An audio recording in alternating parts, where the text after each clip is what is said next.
Ah yes, Donald Duck Going Quackers / Donald Duck Quack Attack if you live in Europe.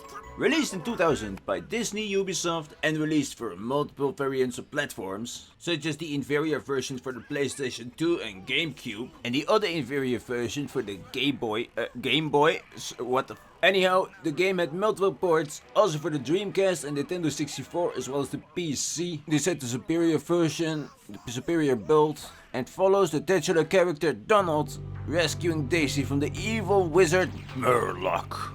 The first cutscene for the Nintendo 64 being a bit different than the one from the PC and the Dreamcast. 1 second though, first I want to show this seizure-inducing crap that happens when you install ROMs from the internet sometimes, but I was kind of too lazy to install some sort of sandbox and like get some sort of external ROM drive. Laptops nowadays, right? Oh my god, I tried skipping this, but he just didn't want to shut up. Like no shit, daddy dropped you off at Uncle Donald's then. Alright, to save everyone's mental health, we're just gonna emulate the Nintendo 64 version.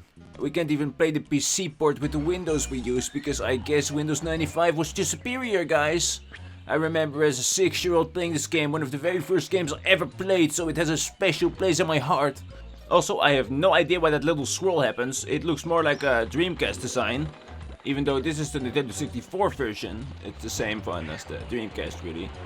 Anyhow, here's the deal of the story. So you're trying to save Daisy from Murloc. People keep on dropping random milkshakes over the place, and I needed that life because I didn't have one yet. And you beat the crap out of everything you see. This can include, but is not limited to, wild forest animals, random workers, random cursed items like trash cans, and little books, which you need to give a good old slap in order to save one of the toys of the little nephews of Donald Duck. Yeah, the toys were all cursed by Murloc for some reason, because he enjoys taking candy from a baby. Also, this game took quite the inspiration from Crash Bandicoot, but since I was earlier exposed to the Donald Duck game, I always thought the opposite way around. Like how there's so many Marvel fans. And why do they have 12 copies of the same toy? It almost seems like a developer was kinda lazy. But that's okay, Habibi. Don't worry about it, I still love you. No guys, I'm not on drugs, I'm always like this. So, the idea is that you collect 12 toys in every world. Only this will make the nephew get off of the 6th little teleporter.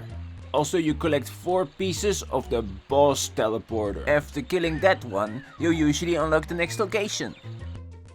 Also, I really appreciate the merge of art styles, like it's 3-dimensional and 2-dimensional at the same time.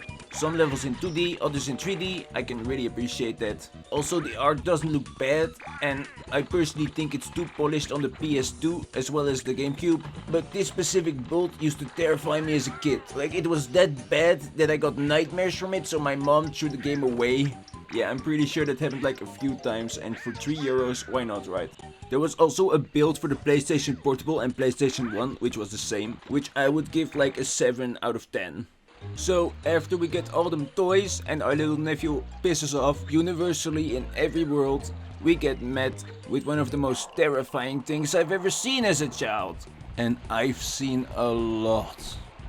Are you rather stuck in the forest with a man or a bear? Well, I don't know, man. My honkers are bigger than those of a Reddit mod. Like, some bears are men, and some men are bears. I don't know. Also, I beat this on the Dreamcast in one try, in one go. But on the Nintendo 64, the controller had input lag. Thank the Lord, thank Jesus, thank Jesus, thank Jesus, thank the Lord. Oh, that was the worst experience of my life. First world problems. Zoink. So then you see that piece of crap nephew? I must admit, I'm impressed. What about you and me have got a little competition? If you can beat all of my time records in this area, then I'll give you something worth running for. So basically, if you beat him, you know, his records, not like physically or something, then you can unlock a few new outfits which look a little bit like this. This is from like the PS2/GameCube version, but whatever. So this is the very first boss you fight. It's like a giant chicken or something. Like, I remember this game used to be the hot stuff, you know, back in the day. And I wasn't even like able to finish it because it was a skill issue, you know. So you jump on the chicken's head 3 times and it's gone. But like, it wanted to eat you. So that's justice right there. Alright, we got him. Aha! Gotta do the voiceover, you know. This reminds me of the time when Donald Duck was depicted eating duck. Or that time he was depicted eating chicken. Alright, second world. I love that soundtrack and I love how on drugs the developers were. I didn't know we lived on that road. This is why I used to piss myself as a kid. You're trash, haha! Gay man, pick up the soap. Get on your knees and pray. So yeah, at the second location or like world, whatever, you gotta collect them little trains. Alright, baby. We finished the level. And second boss is one of the Beagle Boys.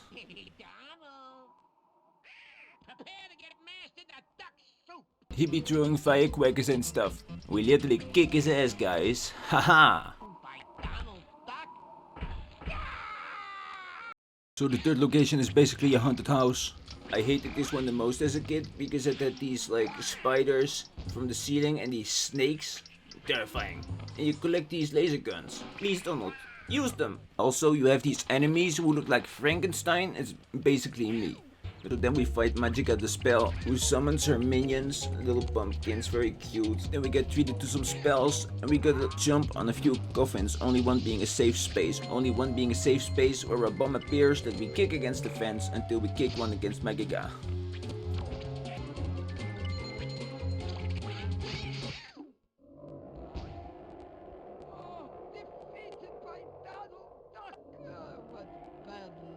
And then we have the last world, kind of based on the Aztec/Inca culture. Kind of interesting. Nice. Too bad it's such a short game. These enemies are also haunted, by the way. Look at that voodoo doll. Also here we collect little airplanes for that little nephew in green again. So what have we learned? Like whoever raises those kids prefers one over the rest.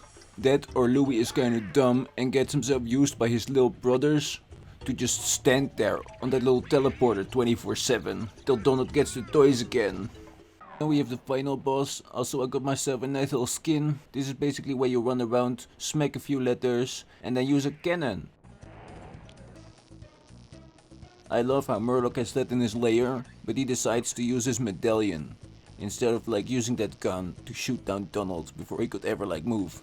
Here's a conspiracy theory, guys. Maybe Murloc wanted to do assisted sewer slide all along. So then you shoot down Murloc like 3 times and the game is over. You rescue Daisy. Oh, and look, he's trying to do the Dr. Fate moves before Dr. Strange did it on screen. Murloc disappears and you hear Donald Duck scream something that sounds suspiciously like Mama. Oh yeah, first you have to put down some deflector. And then before everything blows up, you manage to go through the teleporter and we have a happy ending to our basic story. But it's still okay, and I like it. It has a special place in my heart. So what's the moral of the story? Propaganda works. Just enforce it as soon as you can in a kid's life. Thanks for watching. Ooh woo.